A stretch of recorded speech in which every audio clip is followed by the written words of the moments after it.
I don't know if you remember, but when we did the mock draft, the RotoWire magazine mock draft, and I think you picked Barkley in the first round. I had told you that second round, right? And I had told you that he was going in the third round at that time. It was true.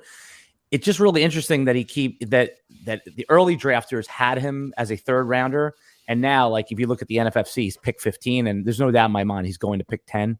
So, I mean, why do you think that even? Why did the drafting bros like myself put him in the third round? I don't know, actually. I think, well, no, actually, I do have an idea of it. I think that he burned a lot of people that took him early in the last couple of years, and he got hurt in 2019. I want to say he tore his ACL. No, 2020 tore his ACL early. And even 2019, he sprained an ankle, missed like 4 weeks, and then wasn't himself. So really, 2018, he was the guy that was as advertised, the guy that went second overall. Incredible season, 91 catches, more than 2,000 yards of scrimmage, with Eli Manning as his quarterback and a bad offensive line. So he was the real thing. And so he was drafted first overall the year that McCaffrey went crazy. He was just okay. He got hurt. 2020, tears an ACL. Last year is coming back, finally gets up to speed, and sprains his ankle, misses a few weeks, and has a bad year. So I think he's just burned a lot of people who used a lot of draft capital on him. He's almost not quite David Johnson-esque, but pretty bad. And so people are just like, never again. You know, I'm not taking him again. But if you look at what makes a fantasy football running back or just any player valuable, there's just four things to value a player, basically, right? It's opportunity.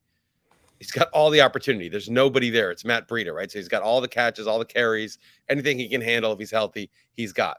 2, skills. What can he do? Well, he's 6 feet, 240 and runs a 4.4, has great vision, catches passes, runs routes, skills, check. Okay. What are the other things? Team context. Well, it was horrible for him his whole career, but now he's got a real offensive mind in Brian Daboll coaching. They upgraded the offensive line. They drafted Evan Neal with the 7th pick to go along with Andrew Thomas with the 4th pick, who played better a couple of years ago. They revamped the offensive line. Maybe it's better. Okay. So team context, fine. And then the only last one is health. And yeah, he's disappointed, but he's 2 years removed from the ACL, which is typically when you get to be 100%. And he's completely healthy now. He's not coming into camp off a surgery, off an injury. He's totally healthy. So if you look at the 4 boxes and just look at the things that actually matter, the signal, not the noise. Oh, he burned me in the past. He ruined my team. I'm emotionally upset at him. The Giants should have taken Darnold. Never draft a running back second. All these idiotic reasons. People are religious. These are religious cults these people are in. They actually think that running backs don't matter at all, because on average they don't matter. But sometimes the elite players do matter.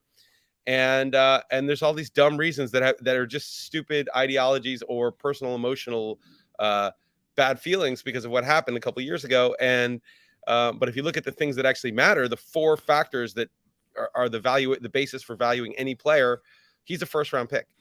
One of the things you said there, it really caught my attention, was the upgrade in coaching staff, because sometimes they get a new coach and, that new coach does some things better, some things worse. But when you have like all-time bad, like proven bad offensive minds, Joe Judge, obviously nobody thought he was good. He's almost like if it wasn't for Urban Meyer, he would have been considered the worst hire of the last 5 years. And, Jason Garrett, just vanilla, barely an offense. So that's like going from if 0 is the baseline, it's like going from like a -6 to like a potential +6. It's not like going from a 2 to a 3. So I think people, everyone likes the Giants offense. So I think that's the key one right here. A coach that knows how to use a player. So that's why I'm with you there on Barkley. And, I titled this podcast 6 players that you need to snipe. I think he qualifies. And when you were in your high stakes draft, you weren't taking any chances, because in the Beat Chris Liss leagues, you always get sniped. You're like, F that. I'm going to take him at pick 3. Seems a little aggressive, but no, because Barkley actually has RB1 overall in his range of outcomes. Easily. I went over the 4 things. Like, he could get, if he's healthy, he's going to get 250 carries and he's going to get 60 plus catches. But he could get 280 carries and 80 plus catches. And if you knew someone's going to get 280 carries and 80 plus catches, that's RB1, right? McCaffrey healthy may get 245 carries and 100 catches. So that may be RB1. And so maybe that's your guy. Jonathan Taylor, as great as he is, it's kind of like peak Gurley, right? When Gurley, was the stud running back, it's like you knew he'd get 45, 50 catches, and they'd be like really productive catches, but you knew that he wasn't going to get Alvin Kamara PPR points. Right. And so in a way, like McCaffrey and Barkley have more upside even than Taylor does. I mean, Taylor's great, and I'd still take him 1-1 because he's just got no red flags at all. But it's funny you say that, because this is what I tell people about Taylor that I have conversations with. It's like when you're drafting Jonathan Taylor at 1-1, you're not expecting him to be the number 1 overall player. You're expecting him, it's almost like the highest probability to be a top 5 player. Right. Yeah. Right. I mean, if McCaffrey's healthy, there's just no way. Not no way, but it's very hard for Jonathan Taylor to outscore him if he's healthy all year. And I feel similarly about Barkley. I mean, McCaffrey is just such a PPR machine, but Barkley caught 91 passes as a rookie with Eli. I mean, it's not like, it's not like, oh yeah, he catches some passes. Joe Mixon, we'll get him more involved in the passing game. Every year the Bengals say that and they never do it. No, this guy caught 91 passes as a rookie. I mean, I think people forget what 2018 was. In 2018, Barkley had 7 carries of 40 or more yards behind a shit offensive line. The last person to get more than 7 40-yard rushes, the second guy was like Zeke that year, who had 3. The last person to get more than 7 was 2012 Adrian Peterson. And we know what that year was. That was the year where he had 2,000 yards off the ACL tear. So this guy was exactly the generational back he was supposed to be out of college. He's just been dinged up the last few years. And maybe, maybe that's just going to be the story of his career. But again, he's healthy now. They didn't bring in even a credible backup for him. Right, well, he's the guy. I want to just again highlight 2 things you said that it goes into the psychology of fantasy players this year. So, okay, everything you said, let's put that right here. Why are people not fading McCaffrey? People are taking Christian McCaffrey at pick 2.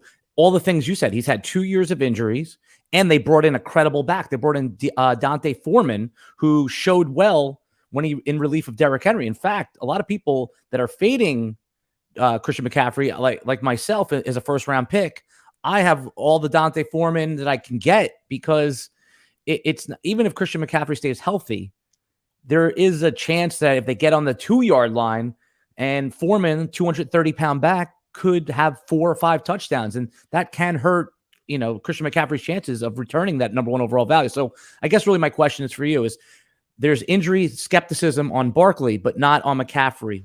Why? Yeah, I have it the other way around, which is kind of weird. I'm nervous about McCaffrey. Me too. Different kinds of injuries. Saquon sprained his ankle, and the flukiest thing, he stepped on a guy's foot after the play. The ACL tear, that was 2 years ago. He came back from that just fine last year. So that was a year ago when he came back. Do you agree, though, that the market is the opposite way of this? Totally. McCaffrey's going 2 overall sometimes. But the point is that McCaffrey's 205 pounds, like 5'11", right? Like, to me, he is not built as a typical guy who can do 280 carries or whatever he got in 2019 when he started to fall apart after that. I just like Barkley's 240. Now, it's not the only thing. Sometimes the heavier guys with more muscle, their legs wear down because they've got more upper body weight that they're carrying around. But the guys like Eckler and McCaffrey, like Eckler, they're smart. They give him 150 carries. And that's what a guy like that should have. I'd say 130. Give Foreman the hard carries and let McCaffrey be the pass catching weapon. But they don't seem to do that. McCaffrey gets everything when he's in the game and when he's healthy. And so I kind of feel like Barkley, who's basically been off, for a lot of the last 2 years, and is 6 feet 240, is the lower injury risk. So I'm also fading McCaffrey, A, because of the price, as you said, but B, because I just think like he may be done as like he missed 2 years with different stuff. He may be sort of, that was it. His 205-pound body got those heavy workloads for a couple of years, and that was it. I think Barkley, is built for the wear, built for taking more, and he's just had some bad luck. I'll argue, even though I'm fully on the side of that, we're arguing together. The only case that I could see for McCaffrey is that we all agree that Matt Rule is on the hot seat, and he's a candidate to be fired in season. Certainly, if he doesn't win 8 or 9 games, it seems like there's a better than 50% chance he's gone. So he's going to use every tool at his disposal to keep that job. So that's why it doesn't matter whatever quarterback is playing better in camp, that's the one who's going to play. And if he needs to run McCaffrey into the ground, that's what he's going to do. He's not looking. He is a year-to-year coach. But that's bad because, I think if I'm a McCaffrey owner, I want him to get 13 carries and 10 catches every week. That's what I want. I don't want 22 If I see McCaffrey getting 22 carries in week 1 and I have McCaffrey and he goes crazy, I'm like, man, can you just ease up on the unimportant carries, like in the middle of the field, smashing through the, interior part of the line. I don't want that. He's 205 pounds. He's just not made to withstand that. And he's not 5'6", 205. He's not Maurice Jones-Drew. He's 5'11", 205. Right? I mean, his body mass index is lean. He's jacked, right? He was an underwear model now. That's what his main job is. He never plays football anymore. But the point is, that's not a running back build. That's like a receiver build almost, right? Whereas Barkley, 6 feet, 240.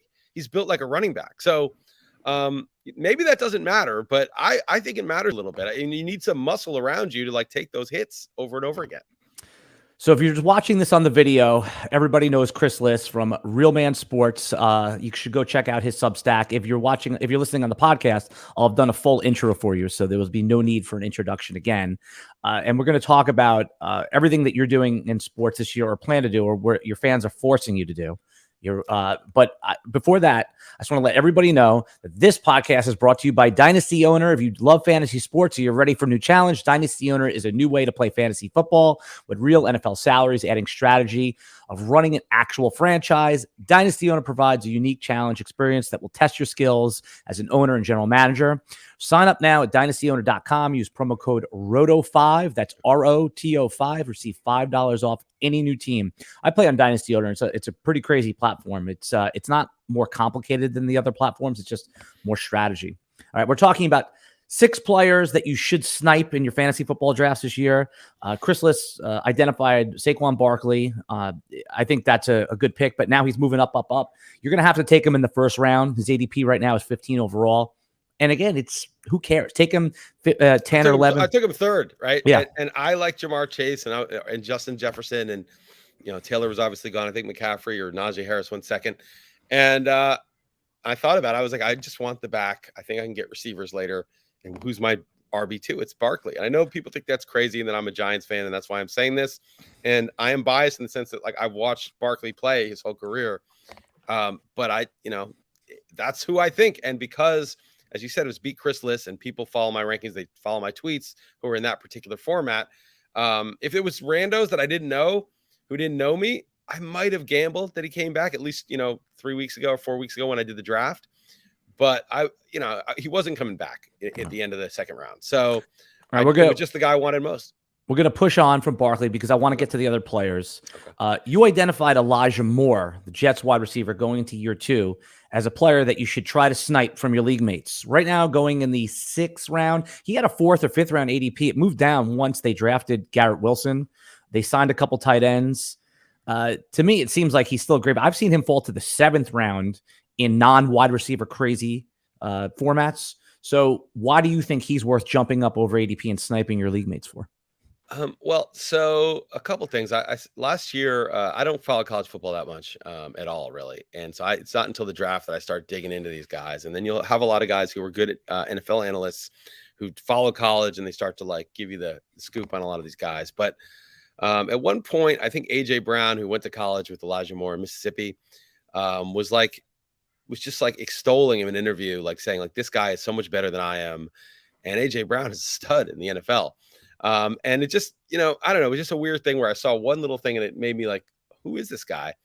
And then Scott Barrett, I forget the name of the site. It's Hanson's site. But Fantasy Points. Fantasy Points. He's a really good analyst. I follow him. And he was like talking up Moore as a prospect. And I just started looking into it, just kind of filed that away. It wasn't like, okay, I have to have him. I think I did draft him in one league that I ended up winning. It was a primetime league. And so he does nothing for like several weeks with Zach Wilson. the Giga Chad Zach Wilson, by the way, and QB1, the QB1, and but then like Flacco and Josh Johnson, a bunch of scrubs take over, and who was the other guy? Oh, Mike White, and Elijah Moore starts tearing it up with these scrub quarterbacks, and not the director Mike White, right? Not White Lotus. Well, White Lotus is what we were calling him after a while. The White Lotus is a great show, by the way. You should definitely watch that on HBO. Rubber stamp. But Mike White, Elijah Moore.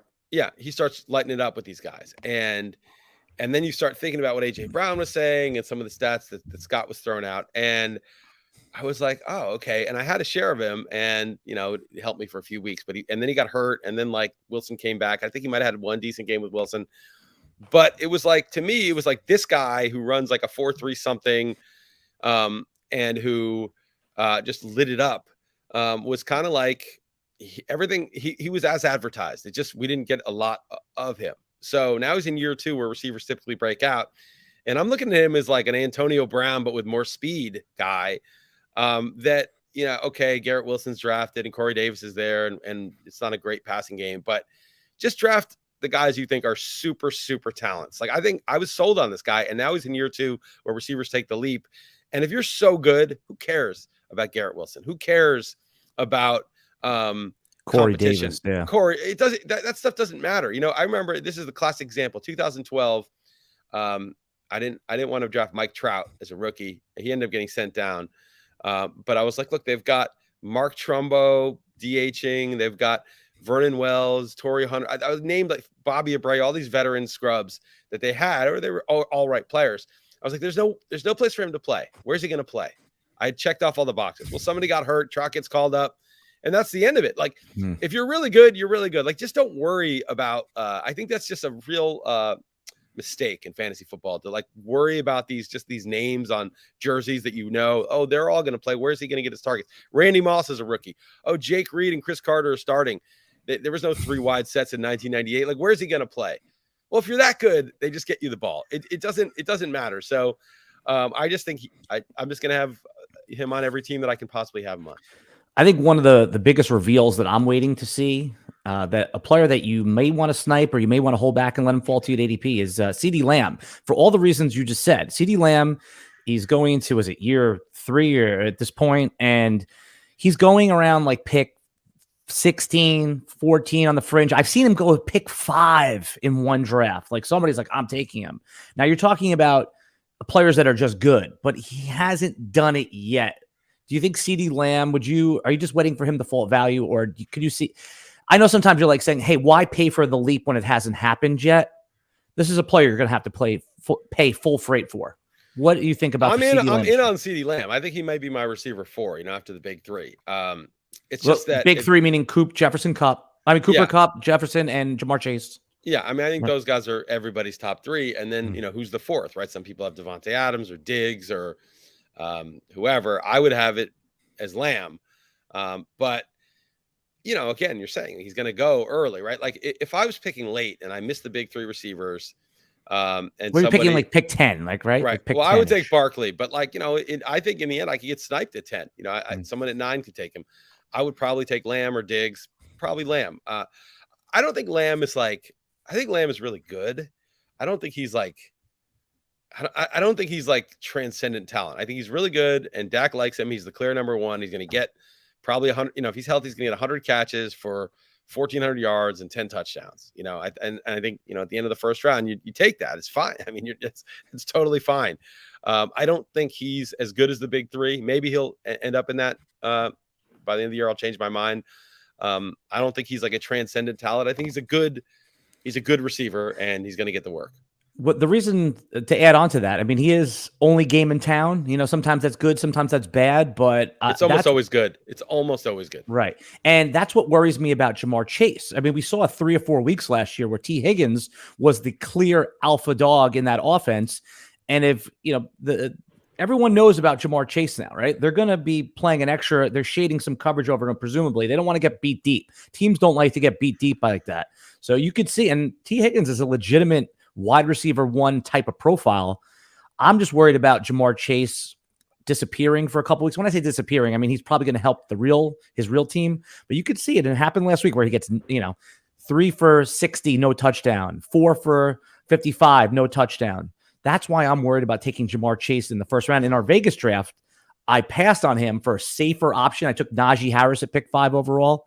So does Jamar Chase have a little bit more risk, and should you let somebody else snipe him for you? Yeah, I would definitely take Chase over Najee Harris. Najee's not the dump truck, the real Najee, and so you can't draft him that high. But secondly, the thing about 4 for 60 or 3 for 38, that's just being a wide receiver, right? That's just the nature. That's going to happen, just because Cooper Kupp never did that, had a historic year, or Antonio Brown in his 18 or Justin Jefferson. Right. I think Jefferson had a couple games like that, right, but Kupp didn't. Okay, Kupp, but that's never happened before. Like, he set all sorts of like streak records, and so that's the nature of being a receiver. And I get that Higgins is there. Remember Marvin Harrison and Reggie Wayne? Would you not draft Marvin Harrison because Reggie Wayne was around? Right, Aquan Bolden and Fitz. Right, you would draft them because, yeah, it would be great if they're the only game in town, but Jamar Chase is a rookie, just torched the entire NFL, and he's paired with this quarterback who's now not just coming off the ACL tear, like a late season ACL tear. So Burrow should be better. The line should be improved. And Chase is one of these just all time. To me, you come in the league and you do that. To me, that's like, you don't even know. This is maybe Jerry Rice. I mean, you don't know what you're even dealing with here, right? But Odell Beckham did the first 3 years with Eli Manning when he came in the league. It was like, it didn't really matter like who his quarterback was. He was so good. And I think Chase and how much coverage was slanted his way. I think Chase just maybe and also Higgins is going to keep defenses honest. So I think Chase just may be that next level type of talent. And I've got no problem. He or Jefferson is close. Jefferson's gotten the sharper play because he's going to get 100 catches in his sleep. And he's also really good. But I kind of lean Chase because I think there's a higher ceiling. Yeah, and it has those like Will Fuller, peak Will Fuller, weak tilting thing. Like Jamar Chase can win you a fantasy head-to-head matchup himself, whereas Higgins is he'll have his spike weeks, but those spike weeks might be like 24 points and then 16 points, whereas Chase has that like 40-point fantasy week, and you're just like, oh my God, 8 for 210 and 3 touchdowns. You can stack them. I mean, if you were in an NFFC.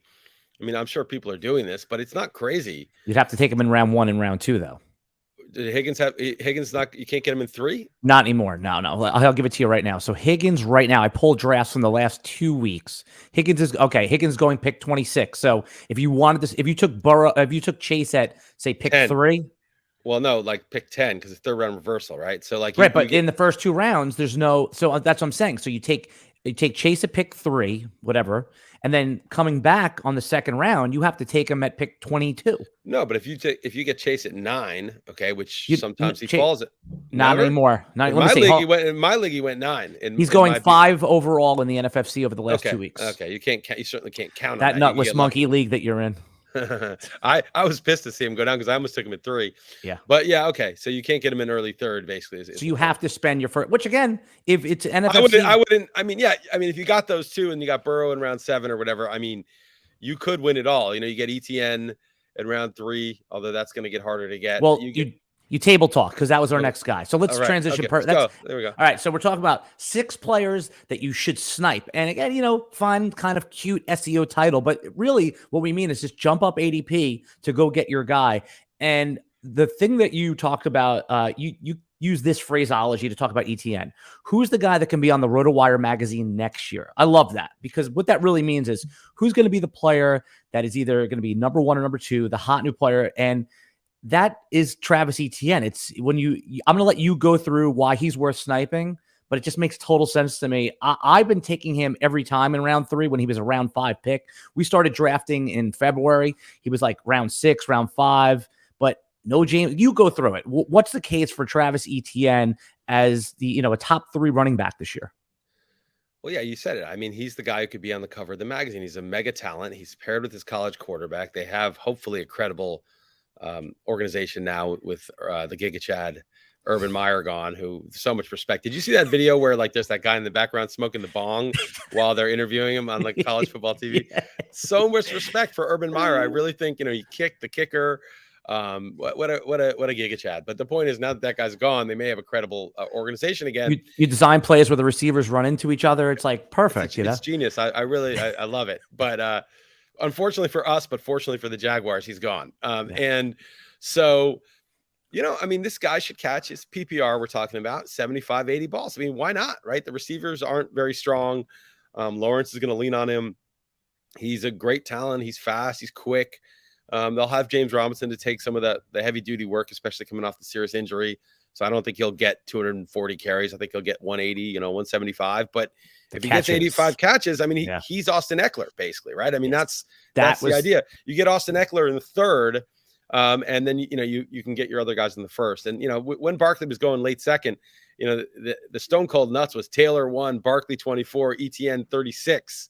I mean, that to me was like, that's not possible, I don't think, anymore. But that was the stone cold nuts to have those three guys as your first three picks. But I'm in on Etienne. And I'll say another thing. So I think fantasy sports and society in general has been taken over by these spreadsheet bean counter types that are so worried about, I've got to, I was talking about Scott Barrett, one of the best analysts in fantasy football, but he said, he had changed his mind on diversification of players because he talked to these. Well, hold on. Explain. I saw the tweet. I want you to explain that out because not everyone.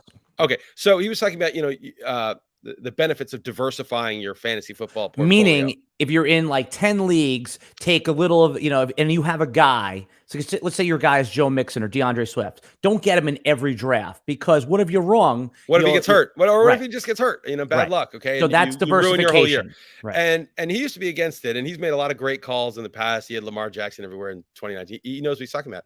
And I was like, if you're good at picking players like he is, why diversify out of that? If you like Cooper Kupp last year, and then you have in 6 leagues, you're the seventh, I'll take Robert Woods instead.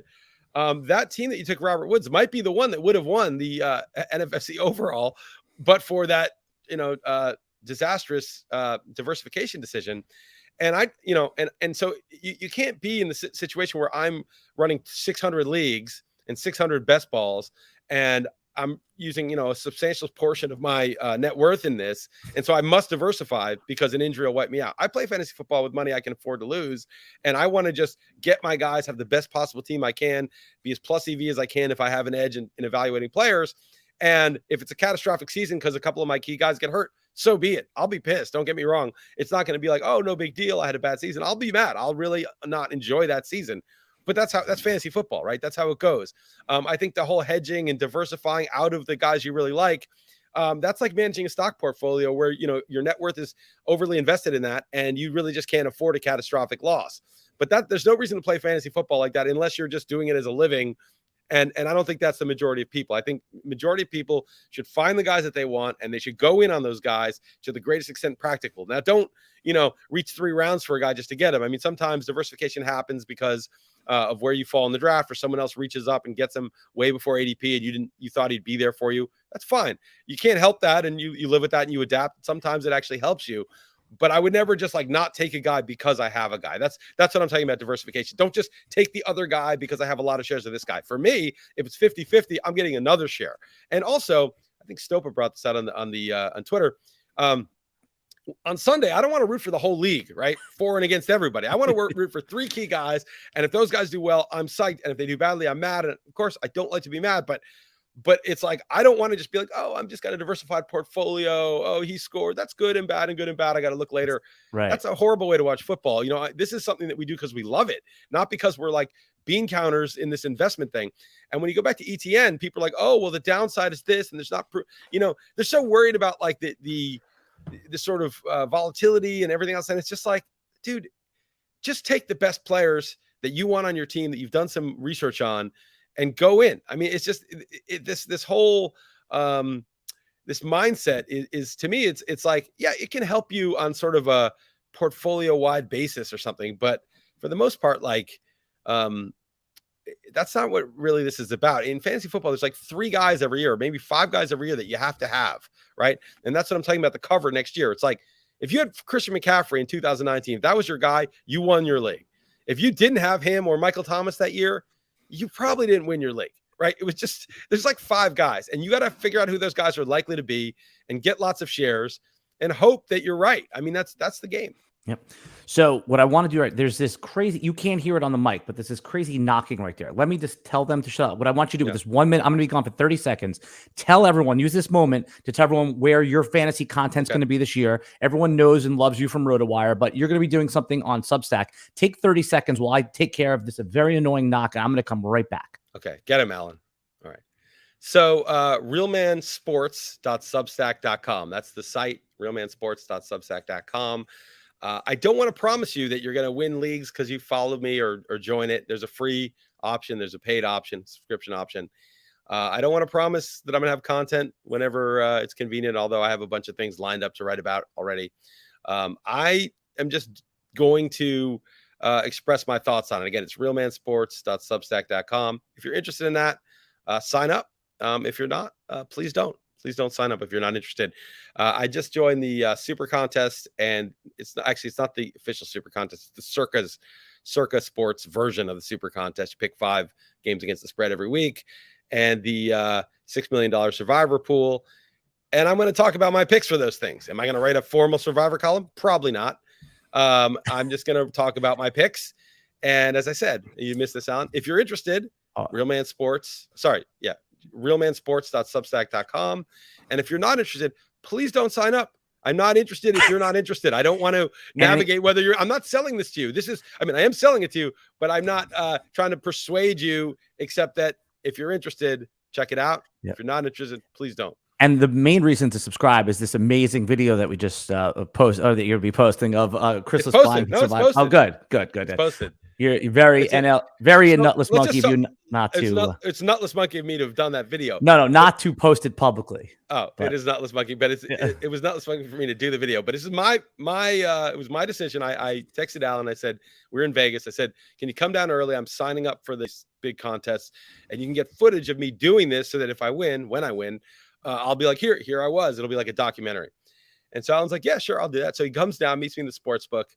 And I start narrating it and go to the woman, the proxy that you need from Vegas, Tony. She's very nice. And I'm like signing up and trying to tell her about my team last year. And I could tell she's just trying to do her job and like really doesn't want to deal with this. And it's embarrassing. And it's embarrassing because I just look like every other reality show loser, like, just the same tone, like, here's what I'm doing. And so we shot it. We had the footage and it was embarrassing. And I put it behind the paywall, not because it's worth paying for, because it's not. But just so brilliantly edited, brilliantly. Yeah. Just so as few people could see it as possible, and I still was able to use it, but just in the most minimal way possible. So you're like the producers. Remember the producers? They wanted no one to see it. Yeah. That's how with that one. Yeah. All right. So for the audio audience, we're going to take a quick break, and when we come back, we're going to continue on with our players that you should snipe in your fantasy football leagues. We'll be back in 5 seconds. And we're back. Thanks for the video audience for sticking with us. And we are here with Chris Liss from Real Man Sports. I'll have all the links in the video description below if you want to go check out his content, his Substack. And we're talking about players you should snipe in your fantasy football league, meaning jump up ADP and take them before your league mates do. Kyle Pitts is the next one that I wanted to ask you about. I mean, the upside is apparent. But third round pick feels rich when I can draft guys that have proven resumes. Why is Kyle Pitts someone reaching up within the third round? I know because he goes at the end of the third round. You're probably not going to reach up to the second to get him, or maybe you will. But why is he someone you want to secure in the third round?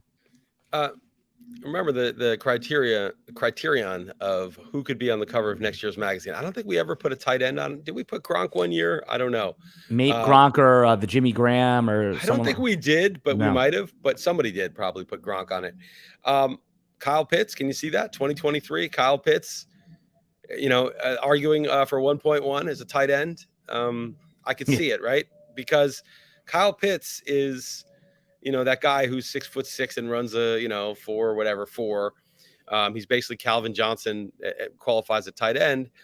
And Mariota's the QB for now. And Mariota, he was competent before he got hurt in Tennessee. He may be okay. And they don't really have much else, right? Drake London, it's not like a rookie receiver maybe, but what's the deal with Calvin Ridley? Nobody's drafted him. Is he suspended? No. Yeah, he's suspended for the full year for the gambling thing. So he's out for the entire 22. This is what they basically. You're right. They basically have Drake London. They have and they have like a bunch of like Alameda Zacchaeus. Like there's Right. nobody there. There's nothing. And they their brought over defense is Brian Edwards is the only significant name. Oh, right. They brought Yeah. They're old Raiders receiver. So they don't have anybody else, right? They don't really. I mean, Cordarrelle Patterson's 33. He's their only credible running back, but they got some rookies. Damian Williams, rookie, nothing crazy. So okay, so the defense sucks. They're going to have to throw. They're going to be behind. Kyle Pitts already had, what do you have, 1,000 yards last year as a 1,000 yards. Tight ends don't do anything as rookies, like anybody, pretty much. Gronk had 10 touchdowns, and you're like, he didn't have a lot of yards, but he had 10 touchdowns. And it was like, did that bode well for this third round, second round? What was he pick? Having a good career? Yes, he was the greatest tight end of all time. If a tight end, Mark Andrews had a pretty good rookie year too. That bode well for him being a stud tight end. Kelsey tore his ACL, I think, as a rookie. But usually if a guy has a good rookie year as a tight end, like even incredible year. Now, Pitts also was 4th overall pick in the NFL. So you knew he was getting, involved. I just think this is just like, I don't know, just too easy. Like this is like the all-time tight end prospect having 1,000 yards as a rookie. And now there's nobody there and the team sucks. They're going to throw a ton. I don't know, man. I just think it's just how about easy. The QB situation? Is Mariota help or hurt or neutral for the cause? I mean, Mariota was competent for a few years before he, had a bunch of injuries and Tannehill took over. And I don't know. I don't see him as being a real problem. Maybe Desmond Ridder is decent. Who knows if he gets a shot? There's also Arthur Smith, the coach of the Falcons, was also on the Tennessee Titans when they drafted Mariota. They proactively brought him over. I know that Arthur Smith was also on the staff that benched him, but he brought him over to be his bridge until they figure it out. He must realize the guy has talent. And I mean, obviously his talent, he was the 2nd overall pick, but I like, and I've had this argument with some of our other colleagues that I think it's a positive that Arthur Smith proactively brought over. Yeah. But QB Mariota doesn't matter. QB only matters. The only time the QB matters for the stud is if the QB there's 2 QBs that can hurt a stud. One that is just below the NFL threshold. That just sucks. Right. Dwayne Haskins. Well, rest in peace, Dwayne Haskins. Right. But not to pick on him. But the guy Peterman. Yeah, Nathan Peterman. When you're below the threshold, as an NFL QB, the receiver can be screwed. Okay, but if you have, I think even, and I love DK Metcalf. We can get to him too. Yeah. But if you have even, what's his name? Drew Lock or Geno Smith. And Drew Lock is probably below the threshold of NFL QB, but he's not. He's like trough Jameis Winston, right? Right. Like he's like QB like 38. Right. But like those guys are, perfectly fine, or old Ryan Fitzpatrick. These guys just chucking the ball around. It doesn't really matter. The other problem you can have is if your QB's too good, right? If you have like Russell Wilson and it's like DK Metcalf, he doesn't just chuck it up to DK every time because he likes Tyler Lockett and he can, improvise. He'll throw it away or he'll tuck and run. Too smart, too good. Now, that's not usually a problem because, usually it's great to have a great QB, but there's some times where the guy's so good he throws to the open man, he doesn't lock in on the one guy. I think your best case scenario is to have like a Justin Jefferson with Kirk Cousins who's totally competent and will just throw to him like all the time. And we'll see if Mariota's still at that level, but I think Mariota's probably over the threshold. And who knows, he may go crazy and target Pitts. He might just be like, look, I can just chuck it in this direction and he's going to make the play. Antonio Gibson is somebody that nobody wants to snipe. He was a 2nd round pick before, in February. And then as the news got worse and worse, JD McKissick comes back. They draft Brian Robinson. Has it gone too far that now he's a fringe 5th, 6th round pick? Yeah. Is that someone that you would be looking to, snipe or jump ADP just because he's a good player? Yeah, I mean, I was always off Gibson last year. I just felt like he just seemed a little injury prone to me. The next Christian McCaffrey, you mean? Yeah, the next Christian McCaffrey, of course. Yeah, so that seemed crazy, and then he was injury prone, and he's getting pushed up to like mid-first by the end of draft season last year, and I didn't want any part of that. But yeah, it's like I wasn't on Miles Sanders a couple years ago, and he was going in the 1st round. But I get guys like Gibson and Sanders in the 6th, 7th now. Because I think there was probably something to the case of why they were drafted that high. They're still the guy in their teams. I mean, there's help, but McKissick doesn't, if Gibson like comes into his own, it's not like McKissick is such a threat that they have to use him. And so, yeah, I hate the, what are they, the Commanders now? Yeah, it's a bad name. Nobody likes it. I hate that team. Everyone hates them and the name is stupid. And Carson Wentz is just terrible. I mean, that's the other thing. Carson Wentz, it's not if he not doesn't if like Carson if. He tries to check it down. He doesn't check it down very much. And like he tries to make a play and run and smash it and get smashed up by the defense. So it doesn't bode well that he's there. But in Vegas, when we were just there, we did a super flex draft and you took Kyler Murray as your first pick. I kind of goofed on you a little bit. Not because it's a bad pick, just because, Kyler Murray sometimes tails off towards the end, but he's going to be, presumably satisfied. He got the big contract, $230 million, I think 176 guaranteed, second highest per annual year player. What is going to, the last couple of years, it's been Kyler Murray's been like, oh my God, I'm going to win the league because I have Kyler Murray. But the last like 5 or 8 games, it doesn't seem to end well. It's almost like a league loser. Why will it be different? And then also a player that I want to jump up and snipe from my league mates is Marquise Brown. So I'm curious of how your take on those two guys this year. I don't think it'll necessarily be different. And Kyler Murray is partly responsible for me getting knocked out of Survivor and Dalton with 23 people left. So I'm not a Kyler Murray fan. Guy played horrible in that Lions game, just really terrible. I mean, you took him in our Superflex draft at 7th overall. I mean, ahead of my guy, Jalen Hurts or Russell Wilson. Yeah. So I could have taken Wilson. I actually like Wilson, but I don't think Wilson's going to run as much. Murray's a great fantasy quarterback because he runs and he gets a lot of attempts. I mean, how many quarterbacks get both? Josh Allen, he's at 1.1 in that league and deservedly so. Nobody else can get, 580, 600 attempts and all those rushes, right? Usually it's either or. Lamar Jackson will run a lot, but he doesn't get that many attempts. And the guys who get a ton of attempts, like Justin Herbert, they don't run a lot. So Murray gets both. He's like the rare unicorn that gets both, and he's a great runner. I think he's just gotten hurt both years. He got hurt last year. He got hurt, I think, his rookie year at the end. He was playing hurt, and so his production tailed off.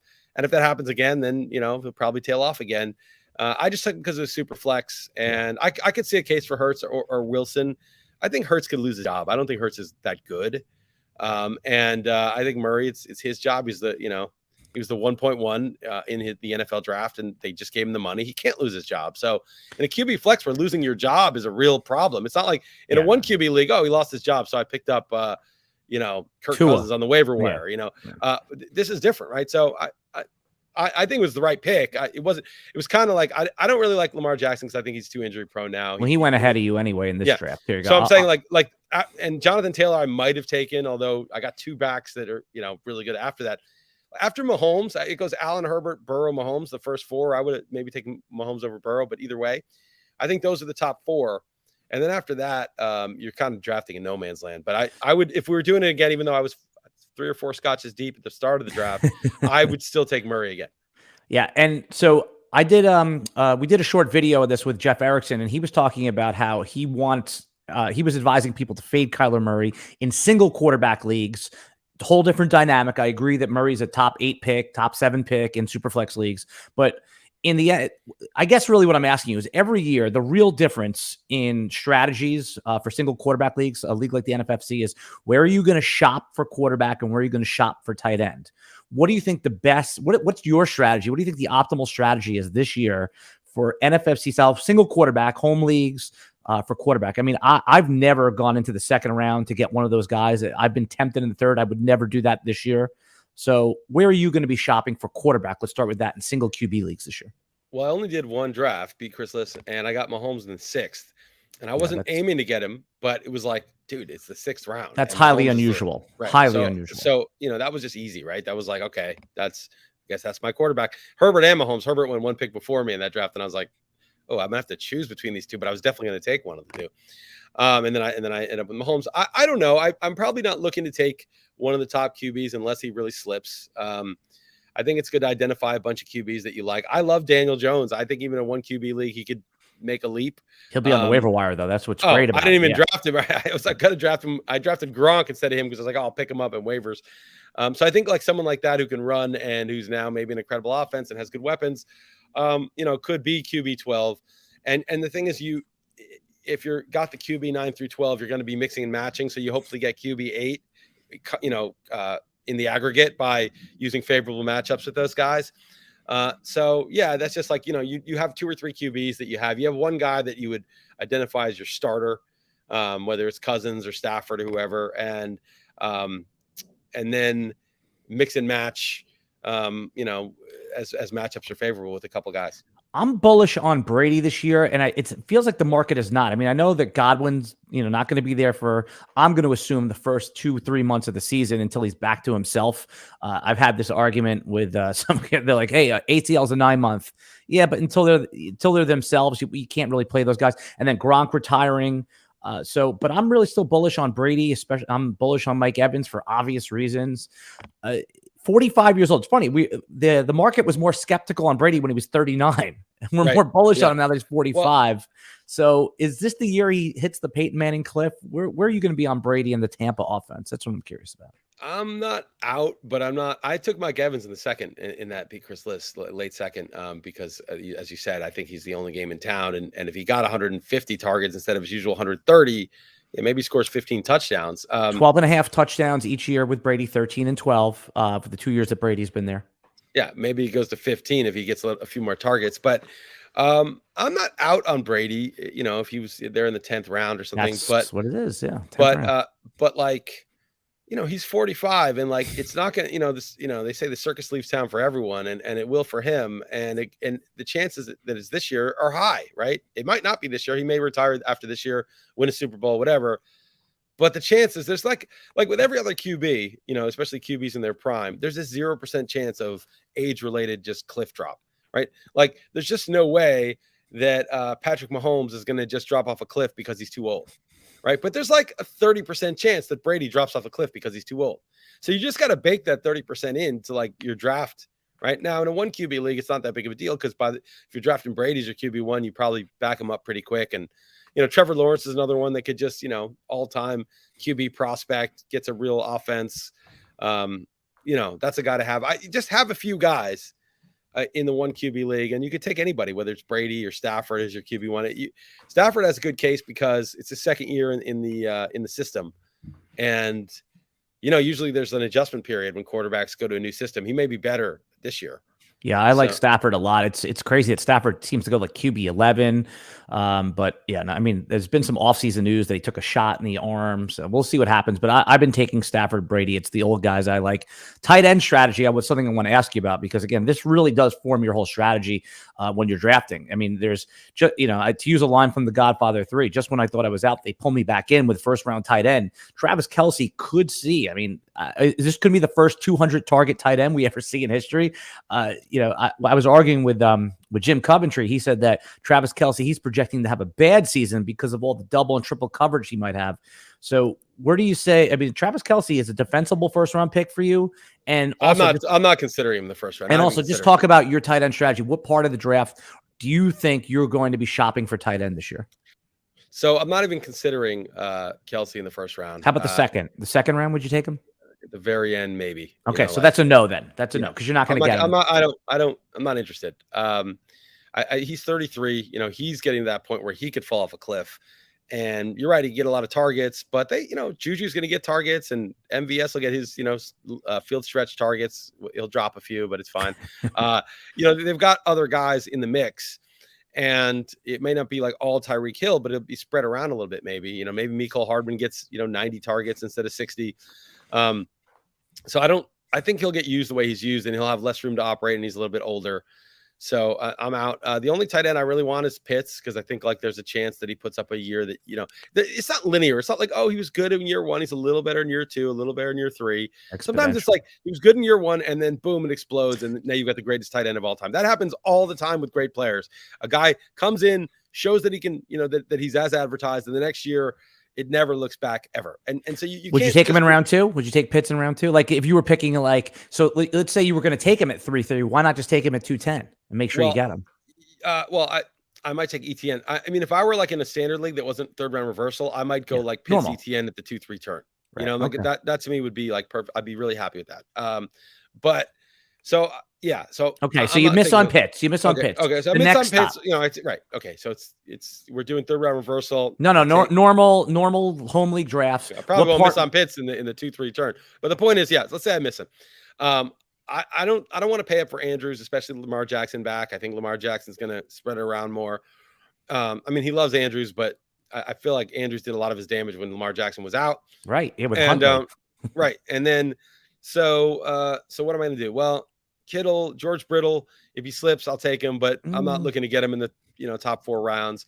And then Waller with Hawkinson, Goddard. With I screwed up not taking Hawkinson in the beat Chris list. I took Kadarius Toney, who I love, but I should have taken Hawkinson there, and I forgot. I was just looking at a different list. I got Hawkinson in our Vegas league. He slipped to 7. I thought that was a miss by the league because Hawkinson is, I mean, again, he could be the guy that vaults to the top 2 or 3 this year.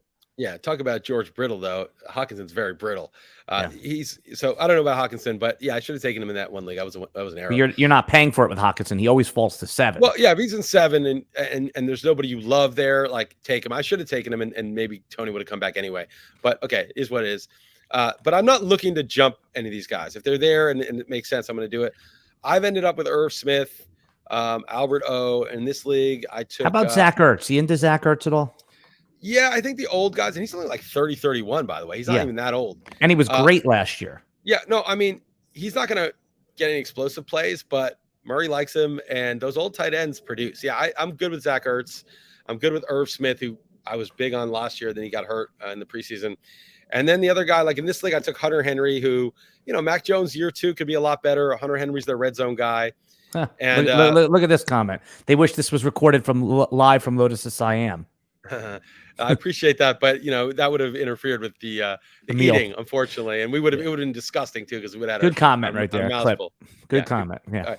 So then I took Tonyan late because I don't even like Tonyan. I hated him last year before he got hurt, but I mean, there's no one in Green Bay. What if he trusts Tonyan and that's the guy he trusts? The problem is with Tonyan though that they're saying that he could start on PUP, and his contract, from what I understand, is he's paid per active game. So obviously he's going to be motivated to be active, or he's not getting his full salary. So I agree with the theory that the circle of trust, Rodgers, he trusts that guy. But, if he starts on PUP, but I guess in a single tight end league, it doesn't matter anyway. A couple of the guys, though, that are moving up, I wanted to ask you about. Tight end 11, and you talked about tight end showing spark, Pat Freiermuth.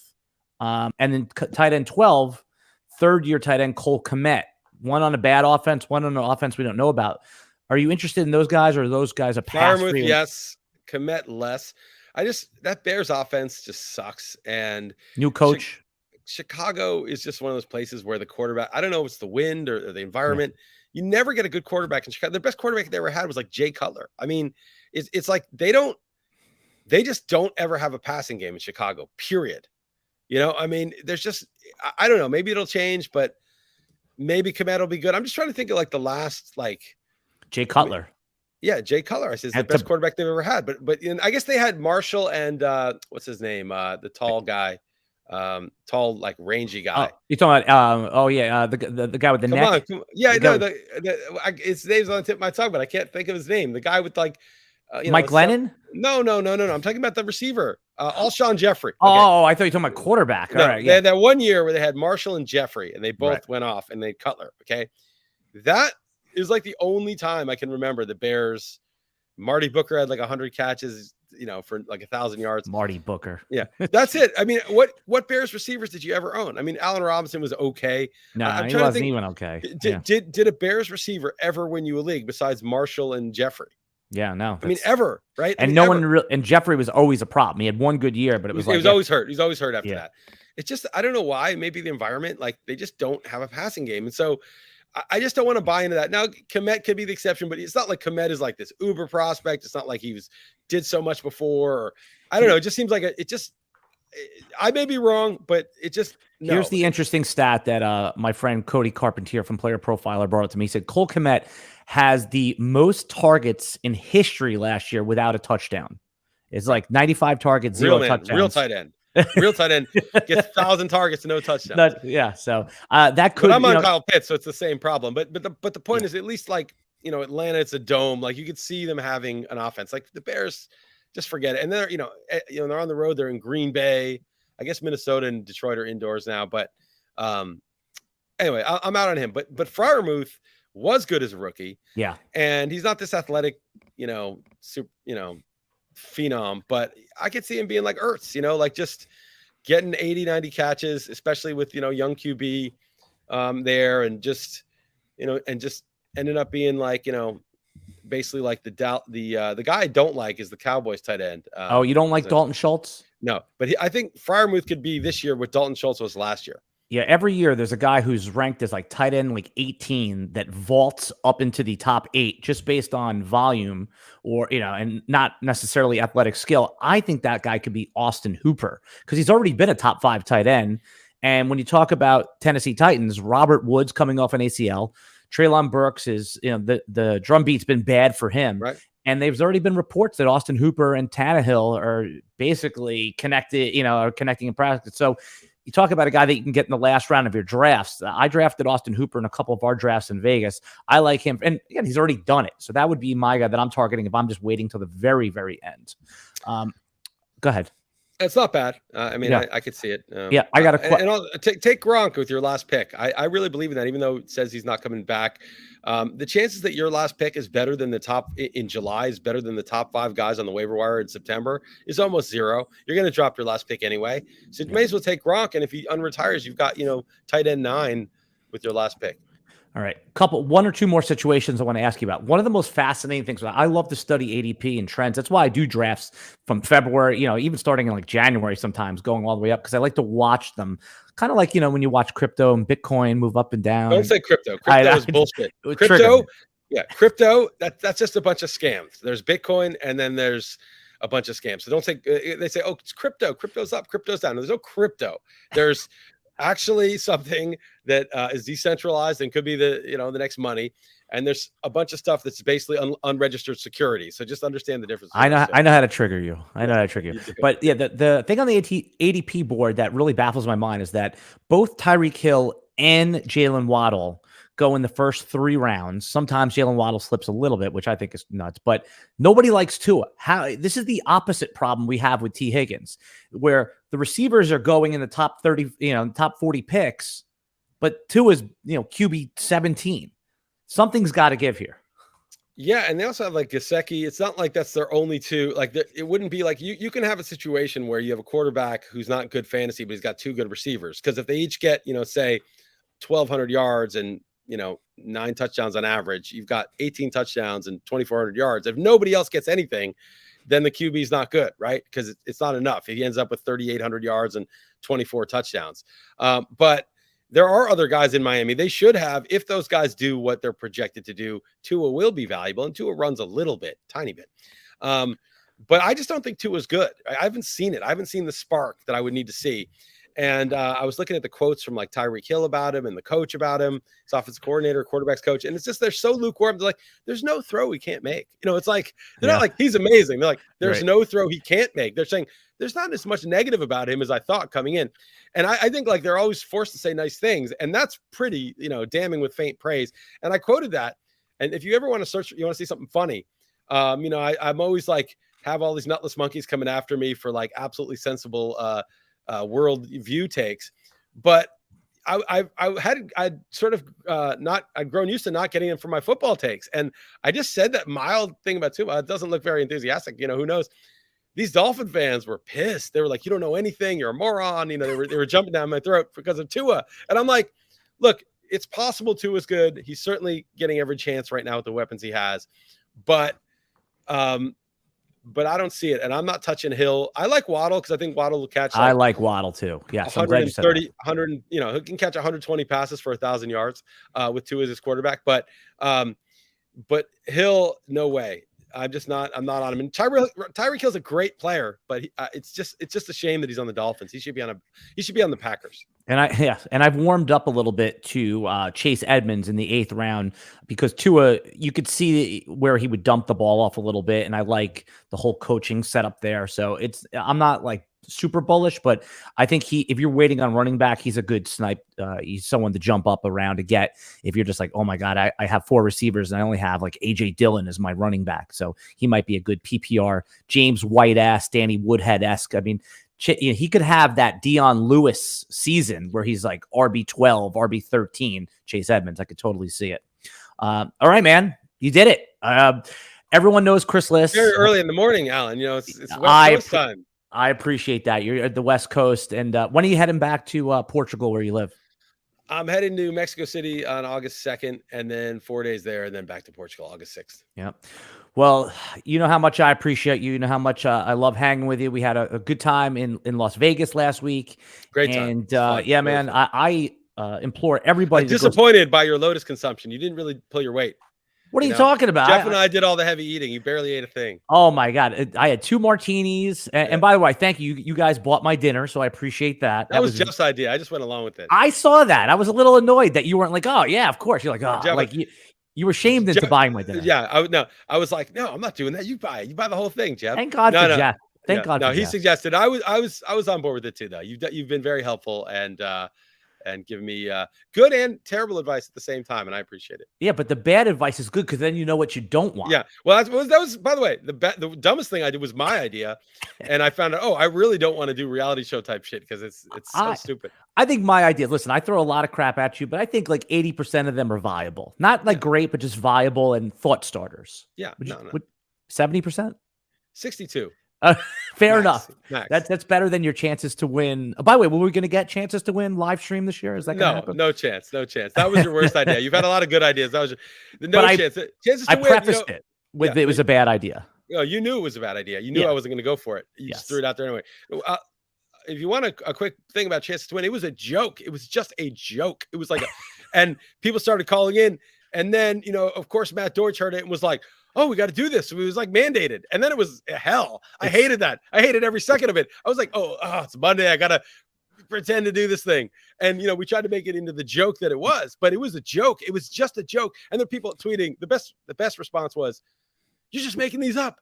Don't listen to this. This is fake. And I'm like, yeah, it's fake. Dumbass. You know what it's like to me? It reminds me of like the band that doesn't want to play their best song because they're so sick of playing it, and the audience just demands it. Like, it's like audience. I don't even think the audience did. I think it was, it doesn't. It's a small subset of psychos that were calling in. Actually, it's not. It's not I actually was one true. Of them. People liked it. I know people did like it. I don't know why, but it was a joke. It was just a joke.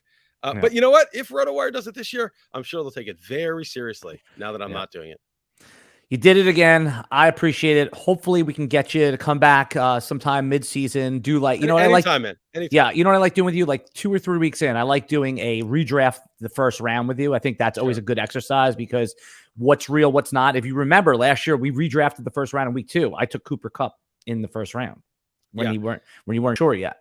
So that was my big call. You did. I remember. I was like, wow. It was like, yeah, that was right.